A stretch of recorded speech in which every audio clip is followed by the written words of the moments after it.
guys, Dean here, joining you today to talk to you about one of my favourite topics, and that's the topic of mindset.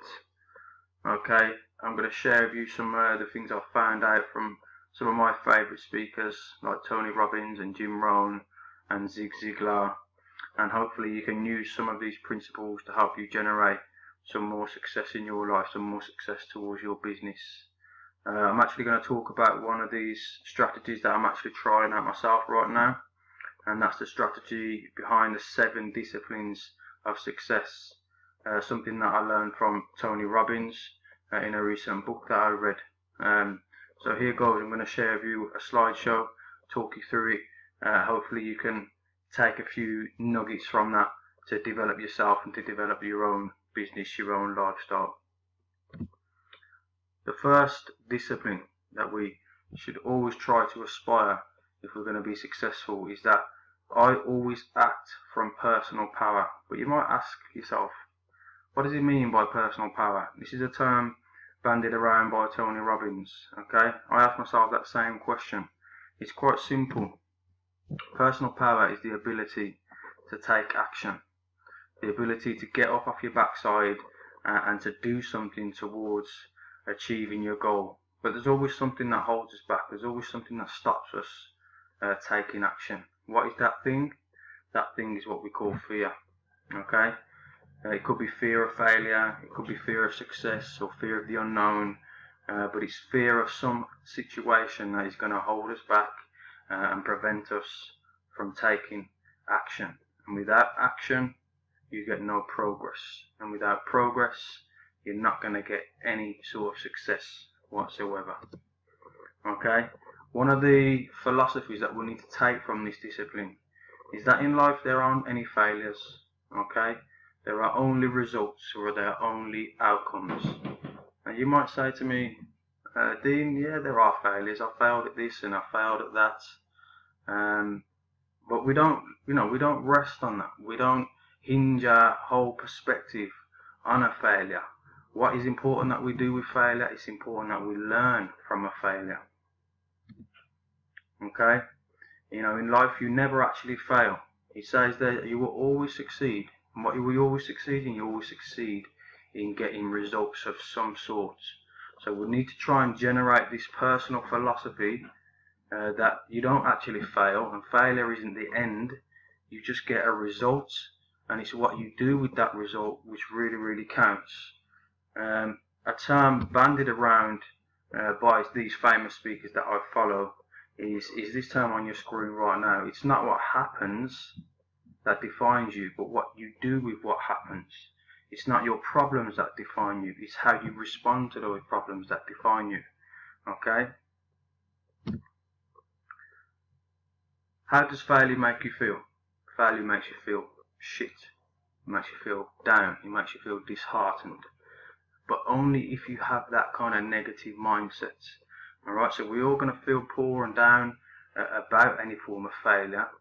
But if we try to see that failure as a stage in learning, something that we can build on and develop, then we can actually transform that negativity into some positivity, which is going to make us feel great. Okay, if we see it as a learning experience, we can put that failure down to something that has contributed to our growth and our development. Alright, we all feel great about learning something new. Okay, so it's important that you see any form of failure in life or any form of failure in your business as a learning opportunity, something that you can use to grow, something that you can use to develop. Okay, so that's the first philosophy, or the first discipline towards success. Okay, so the second discipline towards creating such success we have on the screen now, number 2. I am totally responsible for my world. Okay, there's a belief that resonates with me, a belief that many people across the world hold now, and that is everything that has happened to you in your life is as a direct result of your actions. Now that can be some form of physical action, or it can be some form of mental action. You may have heard me talk before about thoughts becoming things. As you think, so you become. Okay, this belief is summarized as what we call the law of attraction, or some of you may refer to it as the secret. Okay, So everything that has happened within your life, you at some point have manifested that. Now you may think to yourself, come on man, I can't be responsible for every single shit thing that's happened in my life. There's got to be external factors or external things that have created that situation. Okay, let me put it to you like this. If you have a problem in your life and you cannot own that problem and take responsibility for that problem, who has the power over that problem? Who can change that problem? There's only one person that can change your life and change your situations, and that is you. So if you don't take ownership of those problems, someone else, is it their fault? Are they going to have the ability to change your life? I don't think so. Okay, let's not rely on external factors. We need to understand that it boils down to us. It boils down to our thoughts, our feelings, and our emotions. That's how we can manifest our goals. That's how we can manifest the things that we want in our life. So just summarising that there, if you aren't the person who's responsible, who has the power to change things? Is it someone else? I don't think so. You hold the power, okay? The hidden power is within us all. Alright, we just need to understand that. We need to resonate with that. We need to get on that frequency. And we need to manifest these things into our world. You have the power, okay? It's time you step up to that power and take responsibility. I know that sounds hard. I know that is a stern line, but it's so true. It's so true. The quicker we realise that, the quicker we can get on this path to success, on this golden road. Okay, so we're moving on to number 3 because time's ticking away. Alright, I am always stretching. It's difficult to develop and to grow if you don't stretch and challenge yourself as a human being. Alright, I can talk to you about a challenging situation in my life. I've been a teacher for 13 years. I remember the first time I was thrown into a teaching situation. Okay, I had no teaching experience. I hadn't really learned the content that I was teaching. Just had a quick flick through it on the morning, and I was thrown in at the deep end with a year 9 class of challenging, unruly children.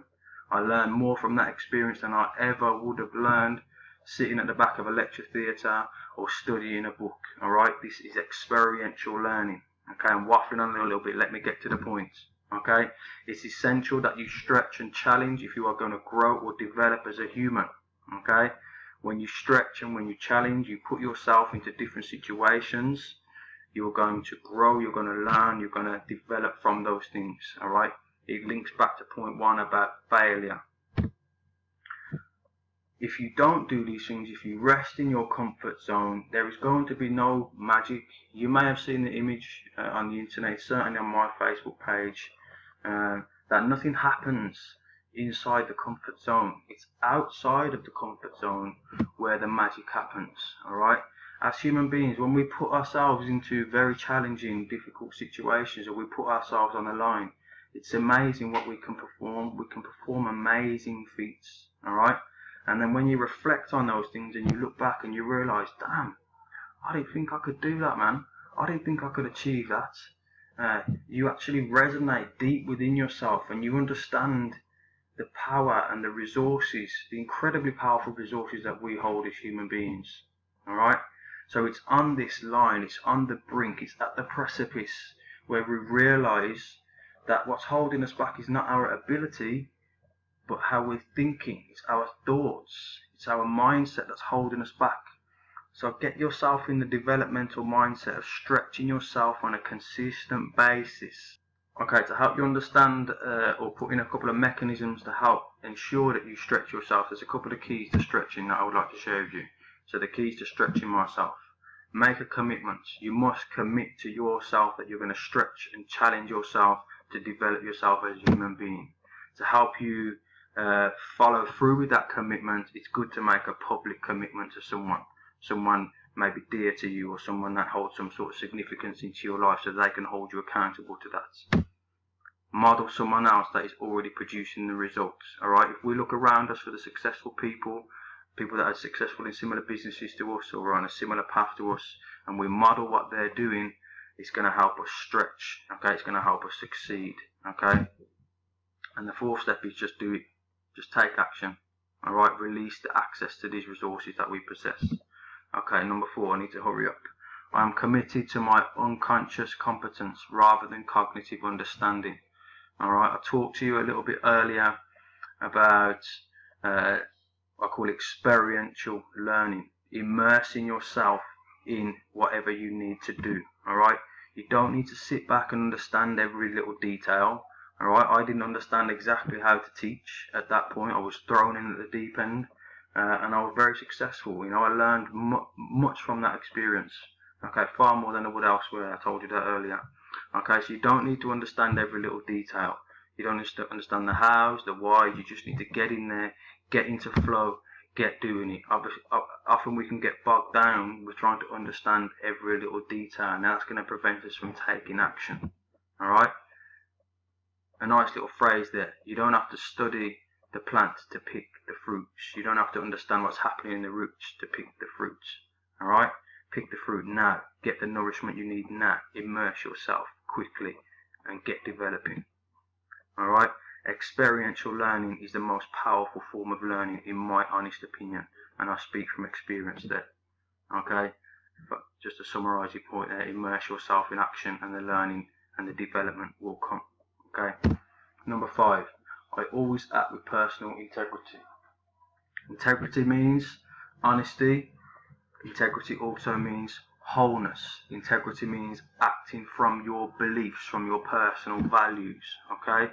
If we act within our belief systems and take action in line with those beliefs, then we're more likely to achieve our goals. Consistent action in line with our beliefs contributes to personal growth. It's going to help us become whole. Alright? If we're honest to ourselves, we're going to grow, we're going to become more whole, we're going to become more successful. And other people will have a better perception of us also because we're acting with integrity.